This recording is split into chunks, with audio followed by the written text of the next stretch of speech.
Hi everyone in Group 8, my name's Mike, and this is my initial post for the third plate, Introduction through Chapter 6. I really enjoyed this section of the book. When I was getting my associate's degree up in Prescott at Yavapai College, I had the opportunity to take an elective science, and I took soils. And I wasn't sure what to expect, but it ended up being one of the most interesting sciences that I took while at Yavapai. It really changed the way that I view soil ecology and food production.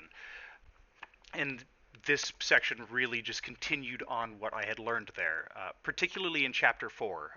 The fence lines and soil health with overtilled and overgrazed land was something that we had tested. We went out to a pasture and we were able to test 12 inches inside the pasture, 12 inches outside the pasture, and directly underneath the fence post. We took soil samples of each of those, and we tested for water infiltration rates. There were a couple measures that we took, and in each of the measures, every one of the soils may as well have been a different type of soil. They all responded very differently.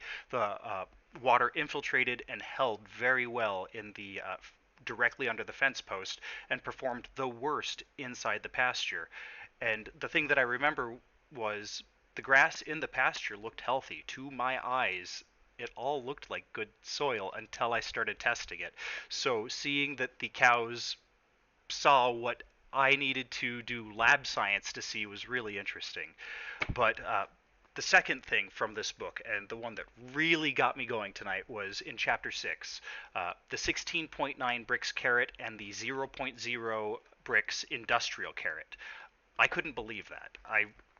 I didn't want to believe it. In fact, I'm in saltwater aquarium hobby, so I had a digital refractometer, and it measures specific gravity, and I can convert that to Brix. I went out to the store and bought some carrots, some organic local carrots that were grown here in the U.S. in California, so not the Mexico ones that they had. I grabbed a mortar and pestle and started getting some juice, and I have had this in the garage for over a year, so I want to go tomorrow and double check to make sure it gets calibrated. But the book wasn't overly exaggerating. I did not, if my calculations are right, my carrot did not get above a 1 Brix when his were 16.9. I was really expecting something higher. So I'm going to label that as inconclusive until I actually go and I can trust the equipment. So I will go to a reef shop tomorrow and get some carrot juice tested to see what the real rating is. But that blew my mind. I had no idea. I knew that we were compromising.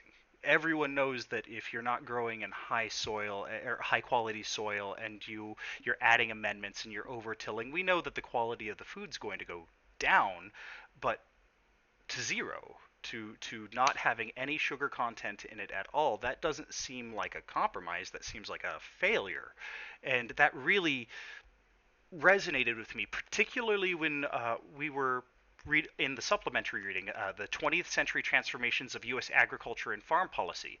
They talk about consumer influence in a way that I liked over this book. This book sort of said that we implied that we had control over farmers. I don't think we have control over the farmers and what they produce as consumers, but we absolutely have influence.